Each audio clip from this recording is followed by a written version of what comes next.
बुरा लगता है।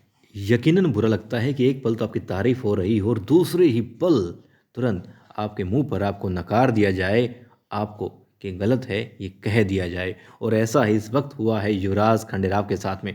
भरे दरबार में युवराज खंडेराव जो कि भावी राजा हैं, जिनका बहुत आदर-सम्मान है और आस-पास के सभी इलाकों में उनकी तूती बोलती है, उस युवराज खंडेराव की वाहवाही होती है। उन्होंने योजना बताई है, मुहिम बताई है कि हाँ, कैसे अंजाम दिया जाएगा, कैसे मालवा क्षेत्र का विस्तार किया जाएगा। ना सिर्फ ज़मीन के टुकड़ों को शामिल कर के भौगोलिक क्षेत्र को बढ़ाया जाएगा, बल्कि मालवा की आर्थिक स्थिति को भी मजबूत किया जाएगा। सब लोग तारीफ़ करते हैं और खुद युवराज के बाबा साहेब मल्हार राव सूबेदार जी उस चीज़ को हरी झंडी देते हैं और कहते हैं कि शाबाश युवराज खंडेराव, तुम्हारी सोच और तुम्हारी दिशा बिल्कुल सही है। मगर दूसरे ही पल देवी अहिल्या जब बताती है कि क्या नहीं करना चाहिए और उनकी सोच के मुताबिक क्या सही है, तो तुरंत फैसला बदल देते हैं मल्हार राव सूबेदार जी, जो बुरा लगता है।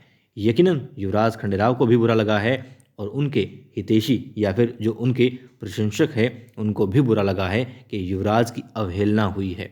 भले गुन्नू जी कितना भड़काएं, मगर यहाँ पर सच में दिल से युवराज खंडेराव को बुरा लगा है। देवी अहिल्या को भी बुरा लगा है, सूबेदार जी को भी बुरा लगा होगा ये कहते हुए कि सही नहीं है, मगर युवराज को मना करना पड़ेगा, क्योंकि बिना रक्त बहे यदि उन्नति होती है, यदि मालवा का खजाना भरता है और लोगों के चेहरे पर, प्रजा के चेहरे पर, लबों पर मुस्कुराहट आती है, खुशियाँ छाती हैं, तो क्या हर्ज है युद्ध को टालने में। इसीलिए युवराज को मना कर दिया जाता है। वो कहते हैं कि युवराज, तुम्हारा प्रस्ताव अच्छा है, बिल्कुल अच्छा है, मगर फिलहाल के लिए जो देवी अहिल्या ने बताया है कि युद्ध की जो परिभाषा है क्या है और क्या विध्वंसक उसके परिणाम होते हैं, हालांकि हम अज्ञानी नहीं है इस बात से, जानते थे, मगर फिर भी फिलहाल की परिस्थिति को देखते हुए देवी अहिल्या का प्रस्ताव सही है और आपने जो योजना बताई है उसको एक बार के लिए रोक देते हैं।